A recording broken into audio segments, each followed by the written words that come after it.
बिस्मिल्लाहिर्रहमानिर्रहीम अस्सलाम वालेकुम डियर स्टूडेंट्स। आज का हमारा टॉपिक है रिफ्रैक्शन ऑफ वेव। तो बेसिकली हम प्रॉपर्टीज़ ऑफ वेव पढ़ रहे थे। लास्ट लेक्चर में हमने पढ़ा था रिफ्लेक्शन ऑफ वेव।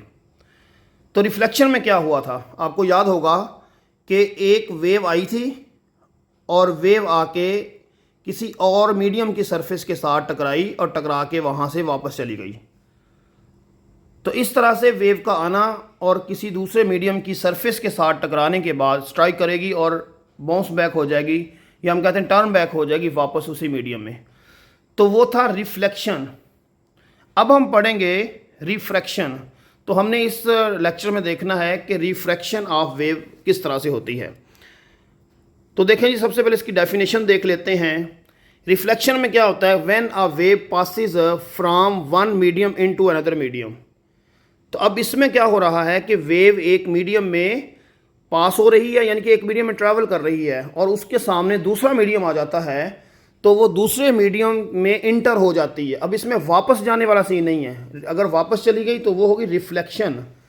तो अब इसमें क्या होगा कि वेव जो है वो दूसरे मीडियम में दाखिल हो जाती है, इंटर हो जाती है एट एंड एंगल। मतलब उसका कोई ना कोई एंगल बनना चाहिए, एंगल ज़ीरो नहीं होना चाहिए। ये मैं आगे जाकर बताता हूँ कि क्यों नहीं ज़ीरो होना चाहिए। तो इसके बाद क्या होता है, it's wavelength and speed change. उसकी वेवलेंथ भी चेंज हो जाएगी और उसकी स्पीड भी चेंज हो जाएगी, जिसकी वजह से वेव की डायरेक्शन भी चेंज हो जाएगी।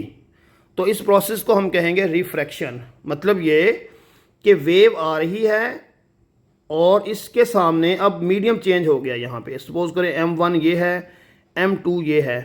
तो पहले मीडियम में वेव आ रही है और आते हुए वो दूसरे मीडियम में इंटर हुई है। पहली बात है इंटर हो जाना। तो इंटर होने के बाद वेव ने क्या किया, अपनी डायरेक्शन भी चेंज कर ली, और डायरेक्शन चेंज करने के साथ उसकी स्पीड भी चेंज हो गई और उसकी वेवलेंथ भी चेंज हो गई। तो इस प्रोसेस को हम कहेंगे रिफ्रैक्शन ऑफ वेव जी। तो अब देखना है कि कौन कौन से पैरामीटर हैं जो चेंज होते हैं। वो हमने पहले डिस्कस कर लिया है कि इसमें सबसे पहले जो है वो डायरेक्शन चेंज होगी, स्पीड चेंज होगी, वेवलेंथ चेंज होगी। इसकी रीज़न मैं आगे जाकर बताता हूँ। अब देखें, बेसिकली हम जो वेव डिस्कस कर रहे हैं टॉपिक के अंदर, वो वेव वाटर वेव है।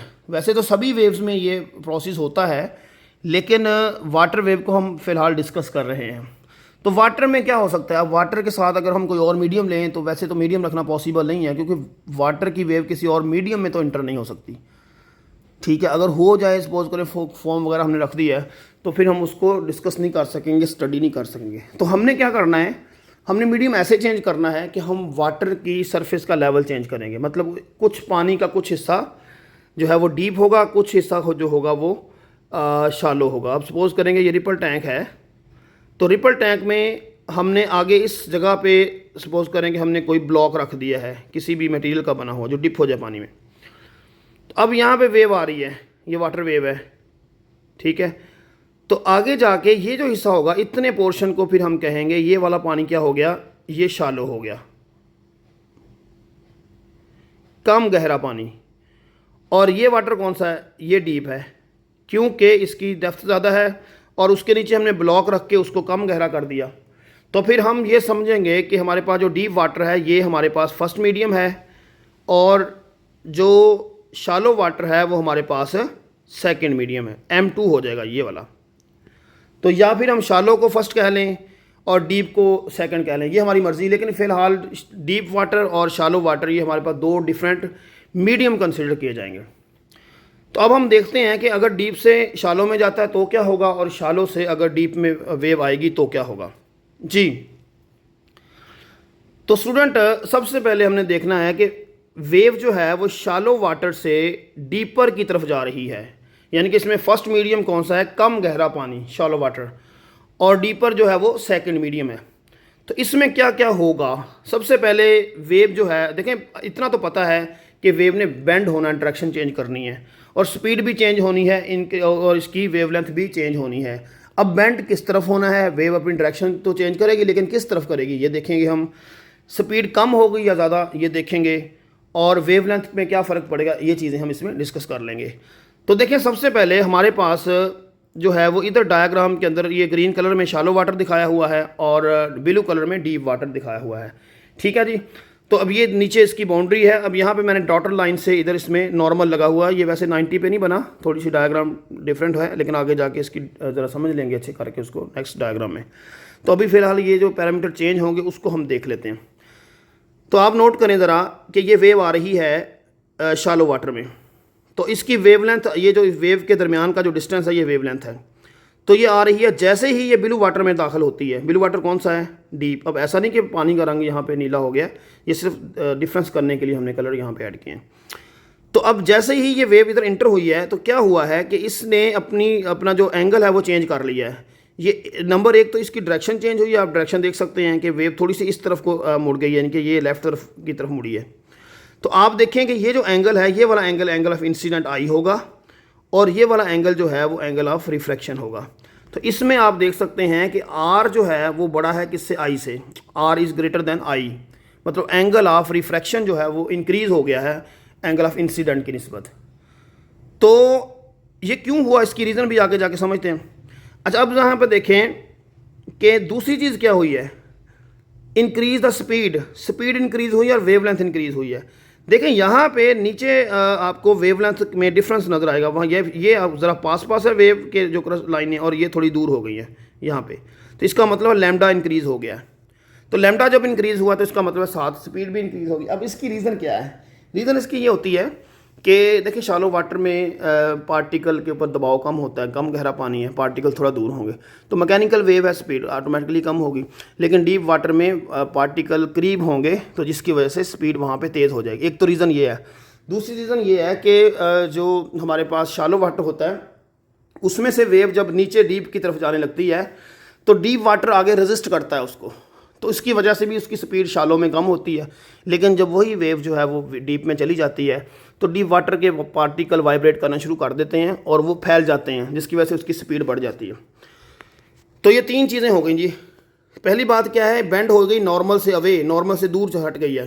दूसरी स्पीड इंक्रीज़ हो गई है। तीसरी उसकी वेवलेंथ इंक्रीज़ हुई है।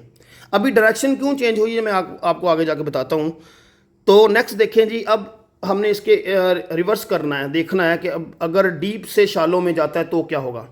अब ऊपर डीप वाटर है, नीचे है शालो, तो डीप वाटर में ये बेंड हो जाएगी टुवर्ड द नॉर्मल, ये नॉर्मल की तरफ मुड़ेगी। अब आप देख सकते हैं यहाँ पे वेव आ रही है, ये है एंगल ऑफ इंसिडेंट, ये एंगल ऑफ इंसिडेंट आई होगा, और अब वेव इस तरफ को मुड़ी है, किधर? नॉर्मल की तरफ बेंड हुई है।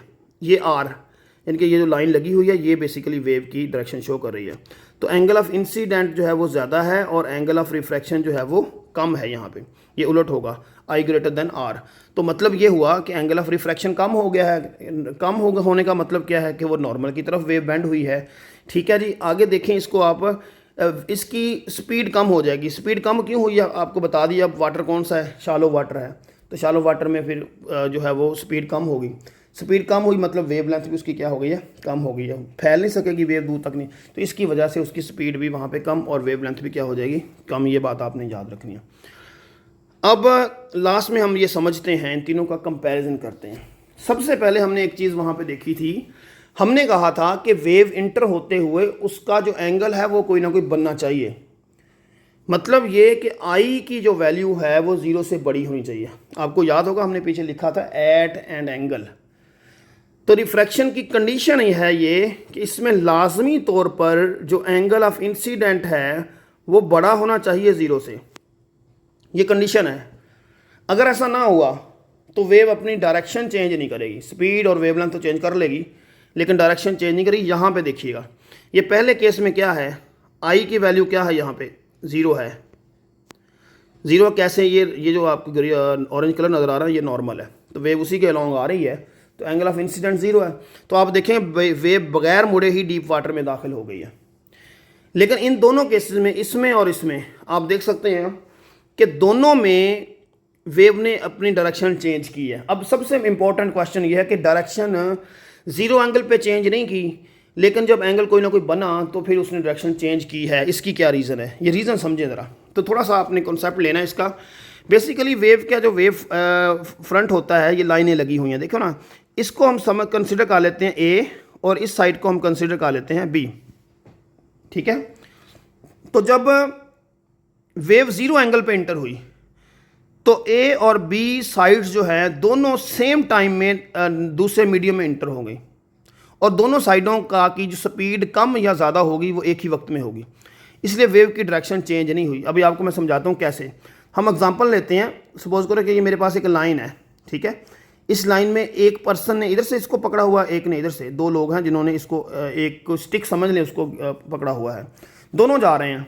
अच्छा, जाते जाते अगर दोनों की स्पीड सेम रहे तो इस लाइन की डायरेक्शन चेंज नहीं होगी, लेकिन करते करते सपोज करो ये वाला तेज़ हो गया, जैसे इसने स्पीड फास्ट की, इसकी अभी स्पीड स्लो है, तो ये आगे निकल जाएगा, ये पीछे होगा, तो ये वाली लाइन बजाय ऐसे जाने के ये ऐसे हो जाएगी, मतलब क्या होगा कि डायरेक्शन चेंज होगी। और अगर ये इसकी स्पीड तेज़ हो गई तो फिर ये आगे निकल जाएगा, ये पीछे रह जाएगी। तो सेम यही काम यहाँ पे होगा कि जब एंगल ज़ीरो होगा, ए और बी सेम टाइम में इसमें इंटर होंगे, इसलिए स्पीड उसकी तो चेंज होगी दोनों साइडों की, लेकिन डायरेक्शन चेंज नहीं होगी क्योंकि दोनों की स्पीड एक ही वक्त में चेंज होगी। अब इसमें देखें, यहाँ पे क्या है, शैलो वाटर है, इधर डीप वाटर है, तो ये सपोज कर लेते हैं ये ए है, ये क्या है, बी है। अब जो ए साइड है ना, ये डीप में पहले दाखिल हो जाएगी, बी बाद में होगी। जब ए पहले दाखिल होगी तो ए की स्पीड इंक्रीज़ हो जाएगी, बी की अभी इंक्रीज़ नहीं हुई। जब ए की स्पीड इंक्रीज़ होनी है तो इस वाली लाइन में से इस वाले हिस्से ने आगे निकल जाना है और ये रह जाएगा पीछे, तो जिसकी वजह से वेव थोड़ी सी उस तरफ को मुड़ जाएगी, तो इस वजह से डायरेक्शन चेंज हो जाती है। इस केस में क्या होगा, इसमें आप दूसरे में देखें, वापस जाने के लिए यहाँ से डीप से वेव जा रही है बाहर की तरफ, किधर, शालो की तरफ। तो अब जैसे ही ये वाली साइड, इसको ए कह लें, इसको आप बी कह लें, तो ए साइड पहले शालो में जाएगी, बी बाद में जाएगी। तो ए जब जाएगी तो ये थोड़ी सी क्या हो जाएगी, स्लो हो जाएगी, और बी अभी फास्ट है तो वेव थोड़ी सी इस तरफ को मुड़ जाएगी। तो इस वजह से वेव की डायरेक्शन जो है वो मीडियम चेंज करने से चेंज हो जाती है, लेकिन कंडीशन क्या है कि एंगल ऑफ इंसिडेंस जो है वो ज़ीरो से बड़ा होना चाहिए। तो ये पूरा हमारा टॉपिक था रिफ्रैक्शन का।